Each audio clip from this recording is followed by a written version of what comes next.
UP के बुंदेलखंड इलाके में इन दिनों जंगली जानवरों की आमद के बाद से किसानों की फसलों में खासा नुकसान देखने को मिल रहा है। हालांकि इन जानवरों को देखकर लोगों में खुशी की अनुभूति भी होती है, लेकिन किसानों की सालों की मेहनत और लाखों की गाड़ी कमाई पर चंद घंटों में ये चूना लगा देते हैं। पशु क्रूरता कानून की सख्ती के बाद इन जंगली जानवरों का ना तो लोग शिकार करते हैं और ना ही इन्हें कैद करने की सोचते हैं। लिहाजा अब लाखों की तादाद में ब्लैक बक यानी काले हिरण की बाढ़ आ गई है। जगह जगह काले हिरणों के झुंड चौकड़ी भरते हुए अटखेलियां करते नजर आ रहे हैं। सड़कों के किनारे विचरण करते हिरणों के झुंड देखकर लोग मंत्रमुग्ध हो जाते हैं। आपको बता दें कि ये वही काले हिरण हैं जिसका शिकार करके फिल्म अभिनेता सलमान खान को न सिर्फ जेल की हवा खानी पड़ी थी, बल्कि वो आज भी अदालतों के चक्कर लगा रहे हैं। पूरी आजादी के साथ अटखेलियां करते काले हिरणों का ये सीन किसी चिड़ियाघर का दृश्य नहीं है, बल्कि हमीरपुर जिले के मौदहा तहसील के गांव में मुख्य सड़क के किनारे का है, जहां सैकड़ों काले हिरण बेखौफ चौकड़ी भरते दिखाई दे रहे हैं। वहीं जानकारों का कहना है कि पशु क्रूरता कानून के तहत कठोर कार्रवाई के तहत बंद हो गए शिकार की वजह से ही इतनी बड़ी तादाद में काले हिरण दिखाई पड़ने शुरू हो गए हैं और स्थानीय किसान इन हिरणों के खेतों में विचरण करने से अपनी फसलों को लेकर परेशान हैं। उन्हें डर है कि कहीं ये हिरण भी फसलों के लिए अन्य गायों की तरह परेशानी का सबब न बन जाएं। पहले गाय से परेशान थे, अब गाय की समस्या दूर हुई तब ये हिरण और नीलगाय परेशान कर रहे हैं। बोके आते हैं, सूजा निकलता है, खा जाते हैं, रात रात भर जगते हैं, परेशान हैं। अरे साहब क्या बताएं, हिरण नीलगाय से परेशान है। 100-150 का झुंड हिरण का है।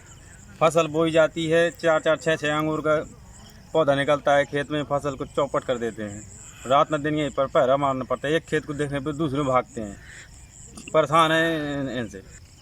पहले एक समस्या थी, लोगों के जानवर गाय बैल ये परेशान करते थे, उसका सरकार ने तो निराकरण कर दिया, गौशाला जगह जगह बनवा दी।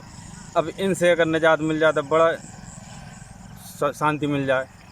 पिछले 2 सालों में ब्लैक बग हिरणों की तादाद अचानक से बहुत बढ़ गई है। नतीजतन इस इलाके के गांव-गांव में काले हिरणों के झुंड बेखौफ सड़कों के किनारे अटखेलियां करते दिखाई देने लगे हैं, जिस पर वन विभाग का दावा है कि उनकी मुहिम रंग लाई है। वन विभाग के आला अधिकारी मानते हैं कि हिरण फसलों को नुकसान नहीं पहुंचाते, इसलिए किसानों को इनसे डरने की जरूरत नहीं है। बग हमारे हमीरपुर के जंगलों में पर्याप्त मात्रा में पाए जाते हैं। ये वन्य जीव संरक्षण अधिनियम 1972 के अंतर्गत अनुसूची 1 का प्राणी है और ये बहुत ही दुर्लभ है। ये बड़ा सौभाग्य का विषय है कि हमारे हमीरपुर जनपद में ब्लैक बक है और बांदा में थोड़ा तिंदवारी में पाया जाता है। बाकी अन्य क्षेत्रों में ये बहुत ही दुर्लभ हो गया है। इसका मुख्य कारण ये है कि वन विभाग की सजगता, कर्मचारियों की निरंतर गश्त और इनका शिकार न होने देने के कारण ये जो है स्वच्छंद रूप से जंगलों से बाहर विचरण कर रहे हैं। और विशेष रूप से मैं ये देख रहा हूँ कि कोरोना काल में जब लोगों की आवाजाही बिल्कुल बंद हो गई है, तो ये अपने भोजन व्यवस्था के लिए वन क्षेत्रों से बाहर निकल के पब्लिक के पास आ रहे हैं, बाहरी क्षेत्रों में आ रहे हैं। पशु क्रूरता कानून की सख्ती या वन विभाग का जागरूकता अभियान, कारण चाहे जो भी हो, पर बेहद खूबसूरत जंगली जानवर ब्लैक बक की बुंदेलखंड में बढ़ती आबादी सुखद लग रही है। गांव-गांव में सड़क किनारे काले हिरणों के झुंड अटखेलियां करते नजर आ रही हैं, जो लोगों के आकर्षण का केंद्र बने हुए हैं। पंजाब केसरी टीवी के लिए हमीरपुर से रविंद्र सिंह की रिपोर्ट।